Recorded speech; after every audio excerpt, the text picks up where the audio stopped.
Welcome to Business Connection. I'm Liz Spencer. I have Robert Honig from Robert Honig, Attorney at Law, in the studio, and we're going to be talking about what you do. And one of the things, you have a tough job, I think, but I think it's also a very helpful job in that you handle a lot of bankruptcies. That's right. Consumer bankruptcies, so families who are having financial problems.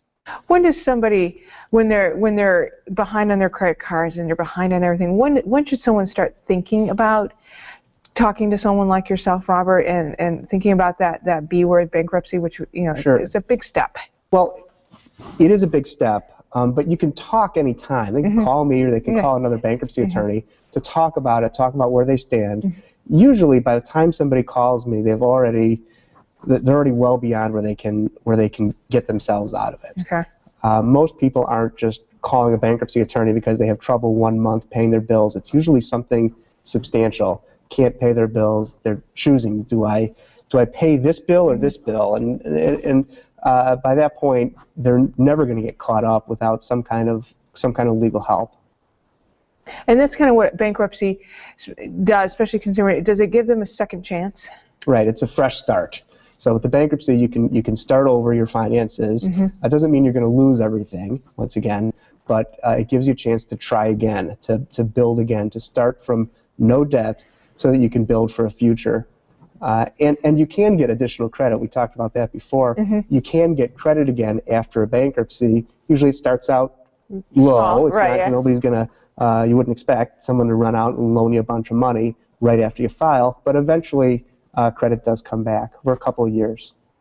Well, and that's important because we have to continue to live, so we have to figure out how we're going to level it again. And I imagine you saw a lot of this with our recent economic state. That's right. A lot of people lost their jobs, and losing a job is one of the most common reasons why somebody files. The three most common: either they lose a job, get a divorce, or have health problems. So those three are usually the three factors lead most people into a bankruptcy, and very often it's two out of those three. So you'll see somebody who gets sick and loses their job, and what else are they going to do?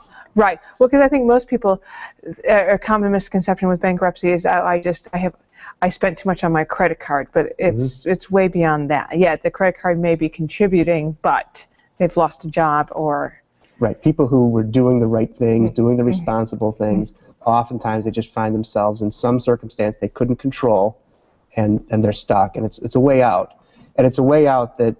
This is what Congress intended. This is why it's there. Bankruptcy is not there to help bad guys.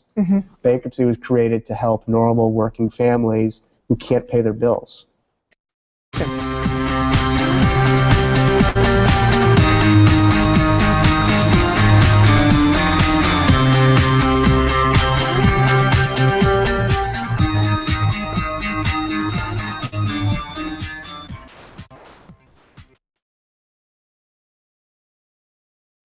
Welcome to